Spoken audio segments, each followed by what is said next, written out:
Alright, Travis Wing Goodsell. This is part 2. You've missed part 1 if you've come to this one first. I created a brand new playlist for all these videos so that you can watch them in order. While I was uploading the first one, I wanted to listen to Madonna's Sorry, and this time around I thought I heard her say I'm sorry in Israeli. It wouldn't surprise me. I heard Russian and French and Spanish, but then I remembered, oh yeah, she became a Jewish mystic to try to boost her career image. I remember that.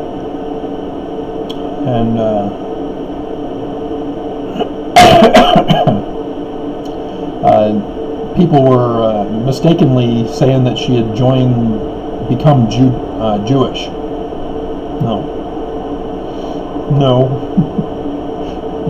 She became Jewish no more than Joseph Smith Sr. became Jewish under the New Israelites, when he learned about Jewish mysticism. And so Jewish mysticism is crucial in understanding the Book of Mormon, in understanding the Doctrine and Covenants, in understanding the Pearl of Great Price, especially the Book of Abraham, and the Book of Joseph, which never got translated. Except, did I do that video? I think I did a summary video. I was going to do a full translation video. I never got around to it. So yeah, Jewish mysticism is crucial in understanding the origins of the Church of Jesus Christ of Latter-day Saints. But you don't see it in the modern church, the Church of Jesus Christ of Latter-day Saints, now headquartered in Salt Lake City, under Brigham Young. And so these succession groups did not know of the origin of the church, or the origin of the Book of Mormon, except for Oliver Cowdery, Sidney Rigdon. And I don't think Smith III, he was too young. William Smith was murdered, assassinated by poison, and then there was Samuel Smith, wasn't it? Or was William the one, or was Samuel the one that was murdered, and then William was the one who survived? That must be what it is. So that's why Gospel Tangents has William but not Samuel.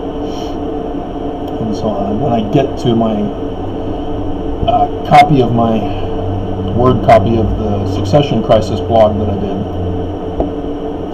I'll clarify that. So yeah, nobody knows the origins of the church. And if you're capable of reading, you'll see a lot of Egyptian influence in the Book of Abraham, as well as the Book of Mormon, and some other things that Joseph Smith did as well. But Brigham Young, screw Egyptian. They didn't get possession of the papyri, and it was only because of Richards, was it Franklin Richards? The guy who went on his mission to England, and made a tract which included what Joseph Smith had done so far with the Book of Abraham, as well as the selections from the Book of Moses that Sidney Rigdon worked on, and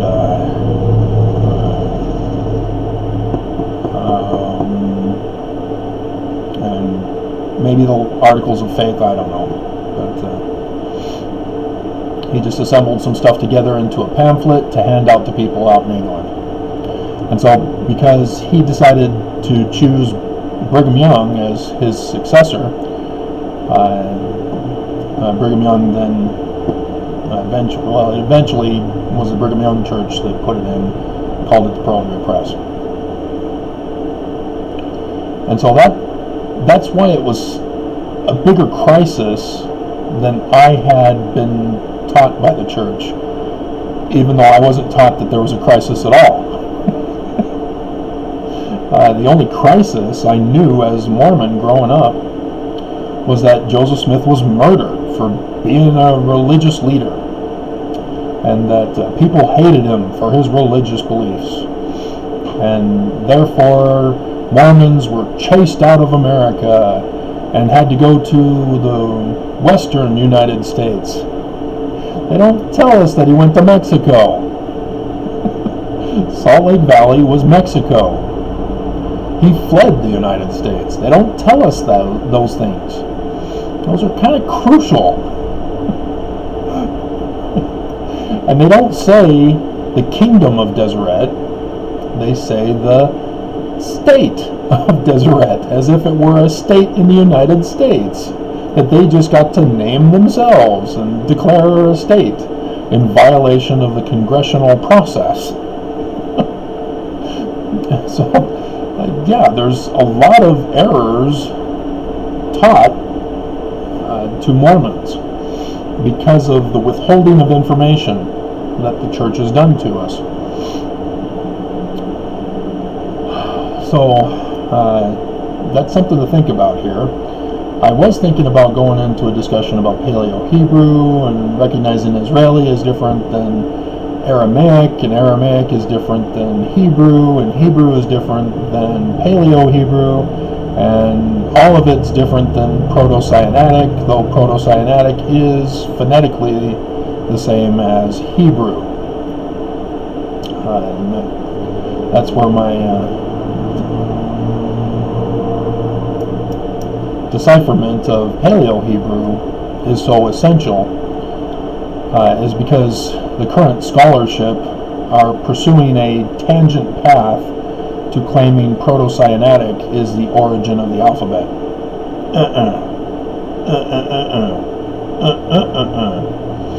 You all got played. Proto-Sinaitic was discovered in Saudi Arabia, Sinai Peninsula, thus Proto-Sinaitic, in caves where they found writing in this Proto-Sinaitic script, as they therefore called it, talking about the Egyptian goddess Hathor. And so because it's the Egyptian goddess, therefore it must have come from Egypt with an alphabetic twist, and because it's pictures rather than a linear script, they again leap to the conclusion that it must be older, and thus everything gets dated according to that speculation. And it's all wrong because I deciphered Paleo-Hebrew.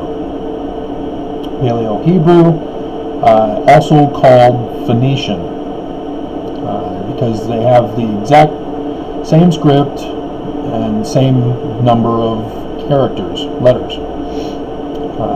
And it distinguishes itself from Paleo-Greek, which contains the exact same letters but adds additional letters as well to distinguish Paleo-Greek. They created more letters. And so Paleo-Hebrew therefore cannot be Semitic if Paleo-Greek is known throughout the world as not being Semitic, because both Paleo-Hebrew and Paleo-Greek derive from the same source origin, the origin of the alphabet. And so what happened, to summarize it for you without going into a full research paper for you, is that PaleoHebrew, or Phoenician, whatever you want to call it, I call it PaleoHebrew, was invented, and it was using the Egyptian characters from the hieratic, which was the cursive writing, this linear script of the hieroglyphs, the picture hieroglyphs, and they condensed it into the 22 alphabetical letters. There does seem to be an indication that it was not intended to be a spoken language, as there are no vowels. The Greeks were the ones who added vowels into their version. Not only did they add extra letter characters, they also utilized some of the previous characters, original characters, into vowels. So when you're devoweling, which is a word I came up with because that was part of the theory research test that I needed to do to decipher PaleoHebrew,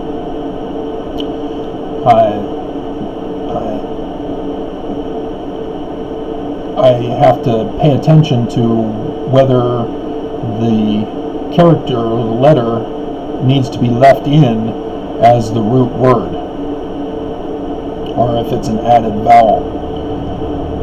And so that can be tricky with Greek, whereas Hebrew, no, easy.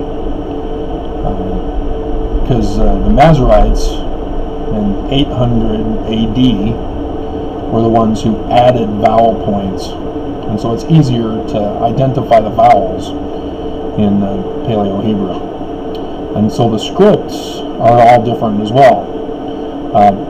The PaleoHebrew and Paleo-Greek script come from completely different Egyptian characters than Proto-Sinaitic does. And Proto-Sinaitic, therefore, corresponds with Hebrew in the phoneme sense. And then the naming, which didn't take place until the Greeks after 300 BC. That's when the Greeks began to name things. And that's why the alphabet letters seem to all be similar between Aramaic, Hebrew, and Greek. Aleph, Alpha, for example. And what happened is that when you know the history of Israel, where the Phoenician alphabet got started, Paleo-Hebrew alphabet got started, it was under the control of Egyptian until the Assyrians. And once the Assyrians started interfering and influencing and then taking over and then transplanting Assyrians into northern Israel, the Samaritans, and deporting Israelis to Assyria, that's when the Semitic language, which is Mesopotamian, became an influence in the alphabet utilized by who used to be Egyptians, tributaries to Egypt. But after the end of the 18th dynasty, the power structure in the Middle East, or in Israel, Canaan, whatever you want to call it, started to weaken. Akhenaten, for example, was having to deal with too much internal political struggles as he dismantled and ended the Amun priesthood and replaced them with his Aten priesthood. And so because he's focused on building Akhenaten, his new capital city, away from Karnak, he was a little busy and he neglected Israel. And that paved the way for the tributary kings there to say, hey, I don't think I'm going to pay the tribute this year. And the Akhenaten, as a result, lost a lot of money for the 18th dynasty, which David Moses IV had made Egypt the most powerful empire and the wealthiest empire, and had conquered all the way up to the Euphrates, thus fulfilling the biblical prophecy, which was not written until after 300 BC, that Abraham's seed would rule from the Euphrates to the Nile River. But because nobody wants to admit that Egypt was the promised blessing land, the promised land of Abraham, Jews, for example, say that it's not the Nile River, it's some wadi at the border. So, yeah, no. Israel was never its own kingdom. It was always tributary. And so when Semitic Mesopotamia started to do trade with northern Israel to try to convince them, hey, we're not so bad, are we? Those Egyptians are neglecting you, aren't they? And then eventually they came in, hey, we're going to conquer you. We're going to send you guys back to Assyria, and then we're going to send some Assyrians here to take your place. And so that was the difference between Babylon and Assyria. Whereas Babylon just conquered and kidnapped and held hostage in Babylon, in Ur of Babylonia, and thus came the Jews. And they came out of Babylon, and now they're using Hebrew, which is Semitic, because they were in captivity in Babylon. And so that's how the original alphabet got corrupted because of the takeover of Assyria and then Babylon, forcing the change in the language. And so that's why there's the acronym theory, where the name of each letter of the Hebrew alphabet is supposed to be the Egyptian character for the letter, like an acronym. So Aleph, it's supposed to be cow, bovine, and so Aleph is supposed to be the picture of a cow's head. No. It does not correspond with the Egyptian hieratic. And that's what you're supposed to do for a scientific test, is you're supposed to match the physical appearance as part of your test. If it don't match the physical appearance, no, you're going down the wrong tree. And so, yeah, it was clear that Babylon used PaleoHebrew to create a Semitic version of the Egyptian alphabet. And so PaleoHebrew is technically the Egyptian alphabet, long before the Greeks created the Egyptian alphabet, along with Coptic Egyptian, which is a alphabetical script also. And you're not going to hear that from John Gee. No, that's his field of expertise, is Coptic, because his Egyptian teacher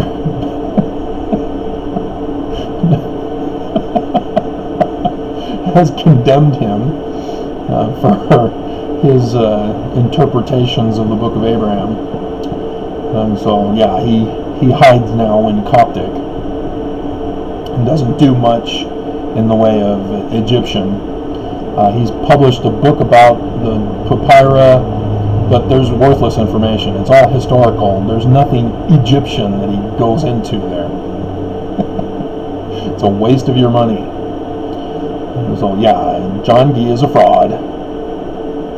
Hi John, remember me? Remember that letter you sent me in multiple forms of Egyptian? I remember you. And so, and so Proto-Sinaitic, therefore, was people who were aware of the Egyptian goddess Hathor, but were using the Semitic transformation of PaleoHebrew and trying to go back to Egyptian by trying to create their pictures for the script. They're trying to do a reverse engineering process, and everybody made the mistake of thinking it's older when it's actually younger. So there you go.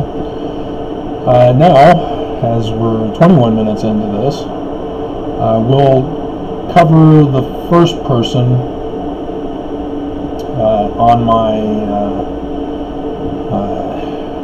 succession, and then we'll go to part 3 to cover more of them, because you didn't want to hear about PaleoHebrew, did you?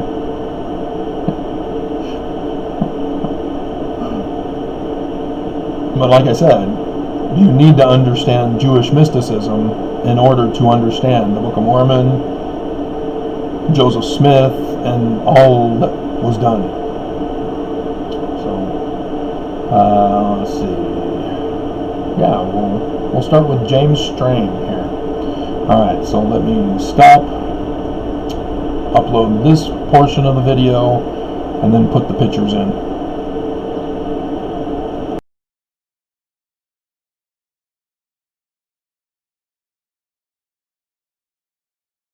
Okay, James J. Strang. Almost like strange, without the E.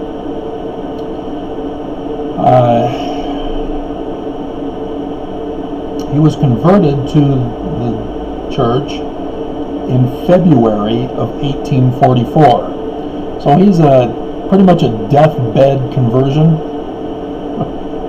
as Joseph Smith was assassinated in June of 1844. So he's late in coming, and this needs to be understood in the full context. He claims, after Joseph Smith had died, that he had a letter of appointment by Joseph Smith passing the church leadership to him upon his death. Remember, I went over with you what Joseph Smith had designated as succession from section 107, verse 22. And that's in the first video. And so this is important to understand, because there were high-profile Mormons who believed and followed him. Second, he claimed that upon Joseph's death, angels then appeared to James to announce the death and ordain him as successor. So you remember Joseph Smith? Angels appeared and ordained him to be the founder. So you see what he's doing here? He's trying to mimic Joseph Smith, and has a supposed letter of appointment from Joseph Smith going contrary to what Joseph Smith had already established for succession. and was successful in fooling a lot of people. 3. He found and translated ancient writing on metal plates. Just see what he did.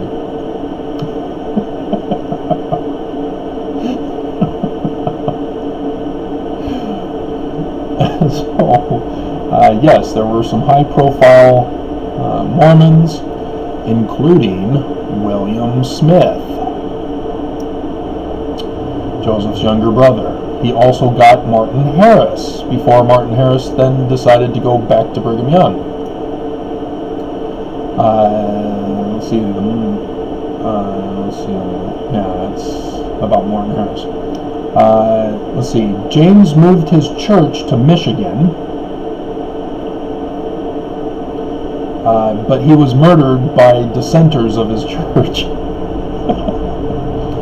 Like Trump says, you can only pull off a con for so long before you need to cut tail and run. Tuck tail and run. And strange enough, Trump's definition of when it's time to tuck tail and run seems to go on for quite a long time here. He's already told us to drink bleach, and now he's telling religions to open up, as we don't have this coronavirus under control by any means. I mean, the con's exposed, and he's still sticking it out to the end.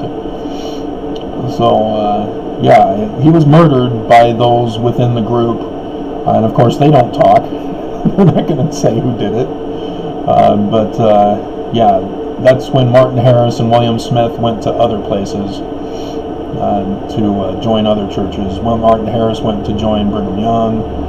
William Smith, I'll get to him, because I think he went to back to Emma Smith, although he may have gone to Sidney Rigdon for a time and then went to Emma to support Joseph III as the successor.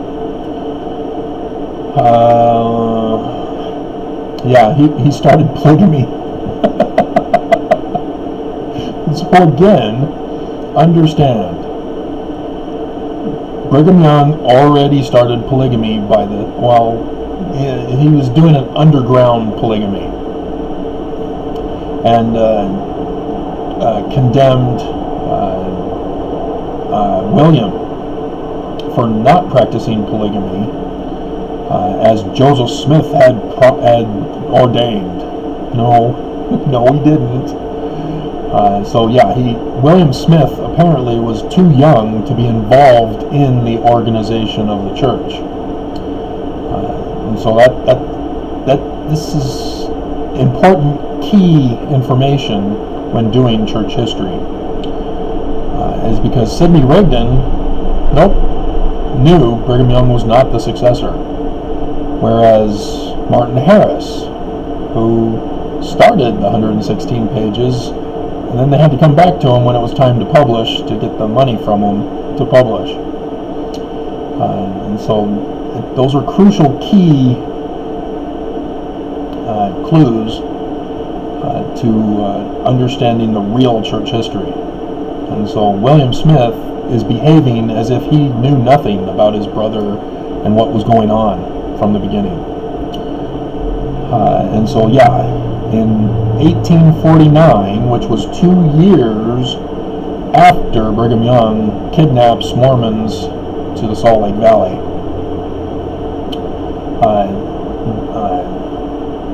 and 1852 is when Brigham Young made it official publicly that we're going to start practicing polygamy, even though he'd already extorted women to come with him in order to live, by saying, we'll seal you to Joseph Smith and to me because you're a hottie.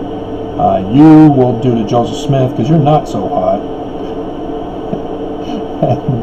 and my good buddy Hiram will get the hotties, and he'll steal Hiram's wife and a son so that we can indoctrinate him in our Luciferian doctrine. So yeah, again, go back to the first one. I'm trying not to. Like I said, I've done the research. I know what's going on here.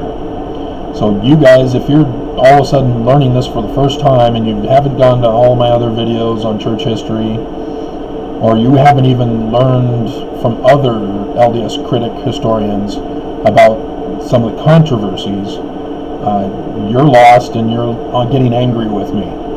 Don't get angry with me. Let me remind you, the church, or the symbol of Satan, is used by Brigham and Heber. I don't need to say any more. That should be enough.